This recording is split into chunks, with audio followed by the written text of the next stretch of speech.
Yeah, doctors, they just make me uneasy.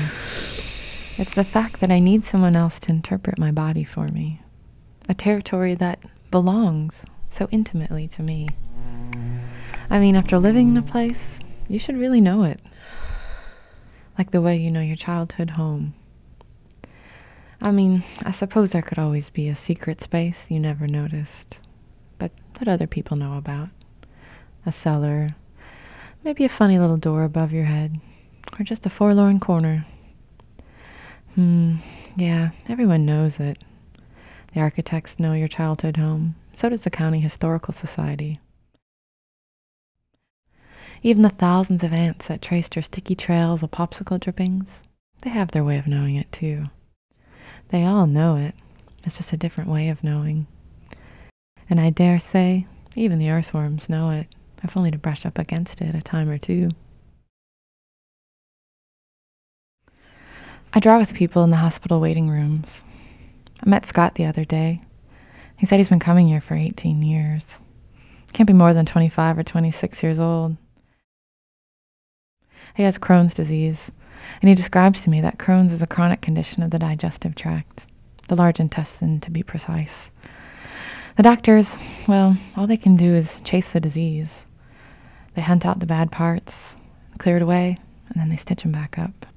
They've done this several times, he tells me. And in a more hushed voice, he says, "You've only got so much they can cut away before there isn't any left to cut." You know what I'm saying? I do. Scott retraces the lines of his drawings over and over again. He draws mountains, lots of mountains. I keep thinking about Scott's drawings, those mountains.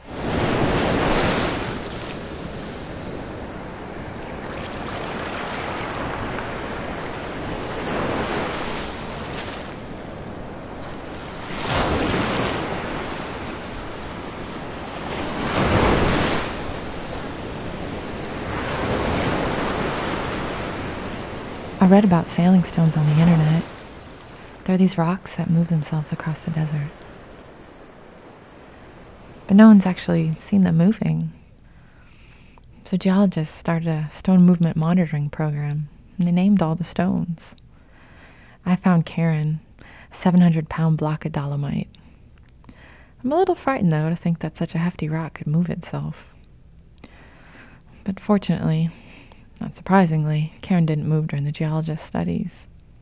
However, during an unusually wet spring in '94, Karen disappeared.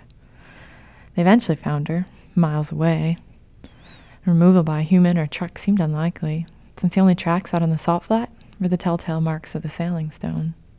Delicate, meandering patterns in the dirt, as if they amble with ease like slugs and snails.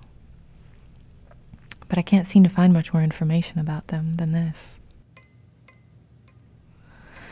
It's enough for me to think about mountains moving. I get a little swept away thinking about it, actually. Simple science, but it fills me with wonder. I can't see it happening, can't feel the vibrations of tectonic plates. My body tells me those mountains and hills are constant, but those piles of dirt aren't trustworthy guides. They're as inconstant and temperamental as you and me. I'm witness to the landscape's changes, yet I'm just another one of its changes. Another moving part. What interests me is how we make sense of all these moving parts. What we choose to believe in and know through our bodies of knowledge and science, as well as our human bodies and senses. I want to believe in rules, in systems, in purpose, but I kind of want to believe in magic too. Remember those worms I told you about? You know, the ones that have been brushing up against your childhood home all these years? Well, I did a little research on them. Darwin discovered that worms can dig up 10 to 20 tons of dirt per acre. It would shake the foundation of your house. I find it hard to believe, though, that such little creatures can dig up so much dirt. I decided it was a good idea to get down in the dirt and watch them myself. Too bad they don't have eyes. If they did, I could see that their accumulated efforts are the equivalent of tiny mountain ranges.